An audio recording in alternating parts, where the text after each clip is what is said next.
Alright, welcome to the second part of Trig here, where we're going to draw the angle with a given measure in standard position. So standard position, draw a different color. So we go right along the positive x-axis here. And this is the initial side of your angle that you're going to draw. And then negative 100 degrees. Positive goes in counterclockwise. Negative goes in clockwise or around in clockwise. So negative 100, so 90, negative 90 would be straight down the negative y-axis here. So we'll go a little bit past, and this is not an exact science. We'll just a little bit past 90 is, and then we draw the arrow saying that we are going clockwise, stating that it is the negative 100 rather than the positive. If we went the other way, it'd be positive 260. So stating going clockwise, so that's negative, and so negative 100 degrees. Next, let's go 220 degrees. So to 220, we're going to start again on the x-axis, on the positive axis. And then we're going to go clockwise or counterclockwise, 90 degrees, 180, and then the next one is 270, so it's going to be in between 180 and 270, a little bit closer to the 180. So we'll just draw a line, another ray, I should say, not line, coming across about 20 degrees from, or 40 degrees from 180. And then draw your arrows to signify that you are going counterclockwise, so that's in a positive way, and you put 220 degrees. Next, you're looking at find the measure of a positive angle and a negative angle that are coterminal with each given angle. So for a positive,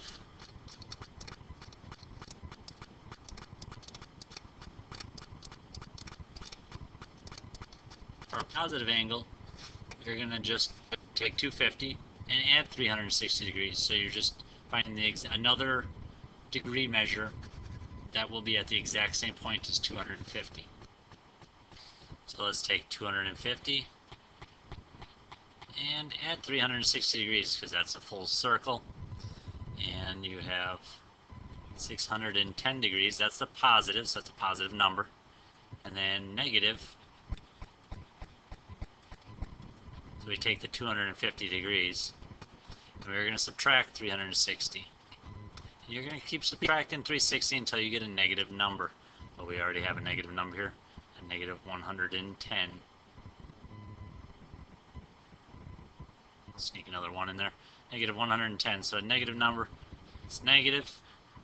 And if you were to draw both of these, the rays would be in the exact same positions. So it would look like the same angle, just this is 610, so it's another full rotation around counterclockwise and clockwise for negative. So moving on, so we got negative 380. So for positive side, we have negative 380, and we add 360. That gives us negative 20. We still want it to be positive though, so we're going to have to add another 360 to get 340 degrees.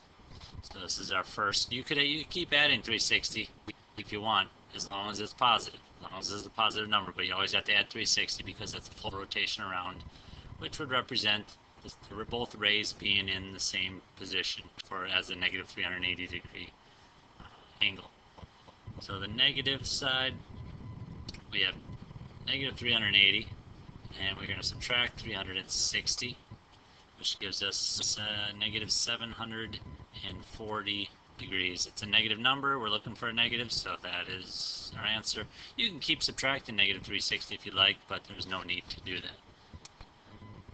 Alright, moving on. Find the measure of the reference angle for each given angle. So 201. What we have to do here is we have to find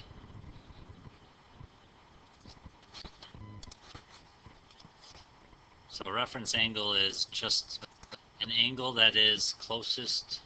So whatever your angle is, it's just what is the closest angle to the x-axis.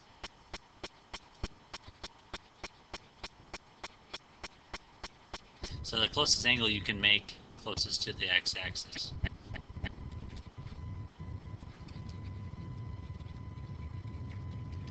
So 201 degrees. So if you're looking at the coordinate plane, the x-axis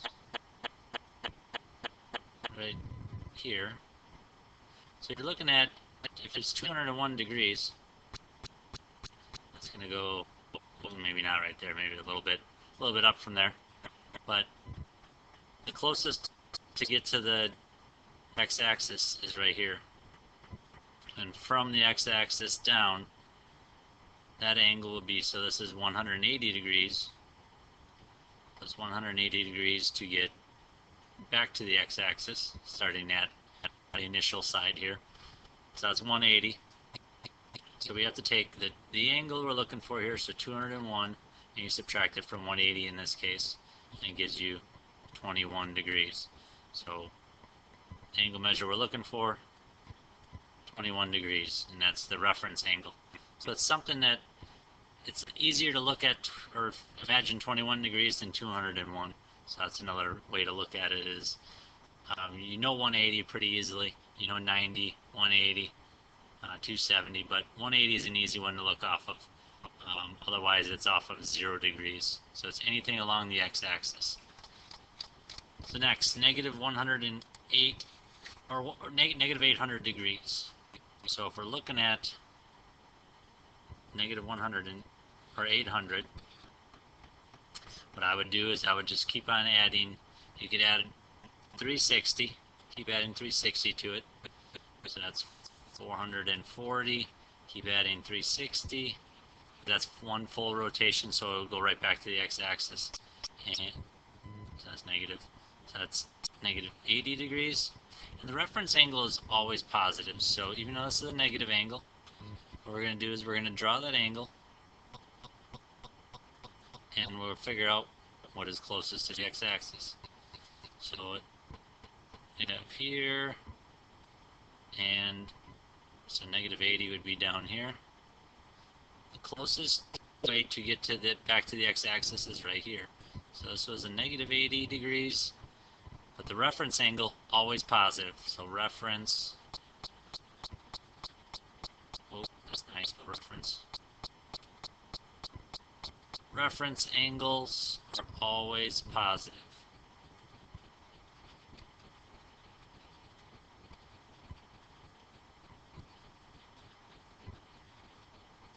So if it's a negative number, always just make it positive. So this is a negative 80.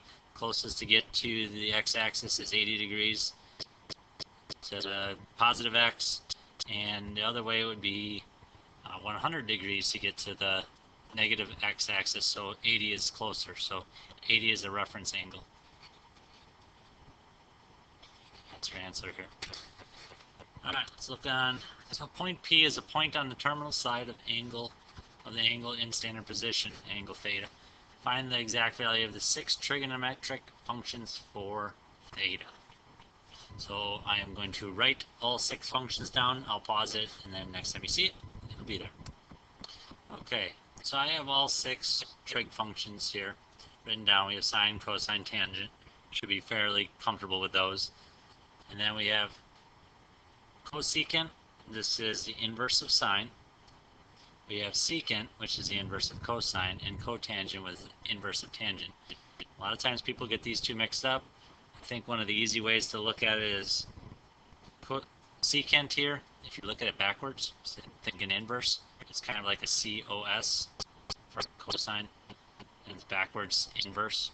Not really the reason, but at least maybe that can help you memorize it.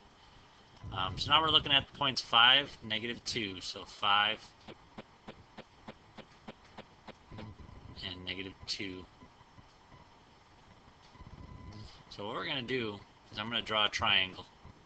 So triangle, I always start with the x-axis, go straight down, and then back to the origin. So it is positive 5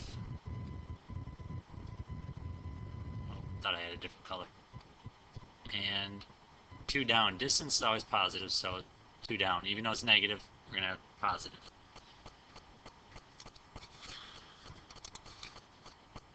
Okay, I actually just misspoke. I said this head is positive, but it's actually negative. So 5, negative 2. So make sure it's negative. And so now we're looking at sine. Let's label our triangle here. If you want to make our triangle bigger, you can. Just draw it off to the side. There you have our 90-degree angle. You have negative 2, positive 5. And we're trying to find an angle measure here for each trigonometric function. So this is theta. So when you're labeling it, you can label it off of that angle. So we have always across from the 90 is your hypotenuse. And then from your angle, across is the opposite. And next to is the adjacent. So now when we label these, sine is opposite over hypotenuse. Oh, we don't know hypotenuse. How do we find hypotenuse? Well, there's multiple ways you can find it. I think the easiest way is probably by Pythagorean theorem. So it's 5 squared plus negative 2 squared equals the hypotenuse squared. So you can label the hypotenuse however you want. H. So we have 5 squared is 25 plus 4 squared is 29. So square, square root, and the hypotenuse is the square root of 29. Can't simplify the square root of 29, so it's just the square root of 29. So now we got it. So sine is opposite over hypotenuse. Cosine is adjacent, so 5 over hypotenuse.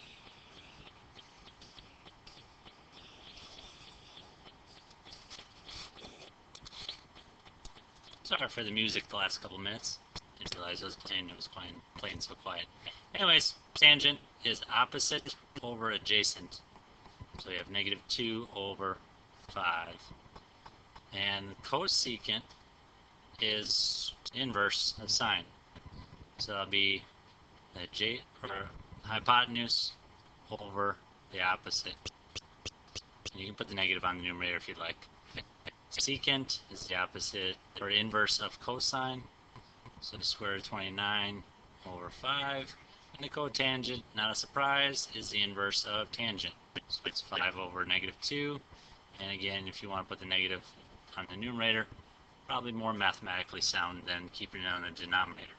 So we could slide that negative 2 up in the cosecant.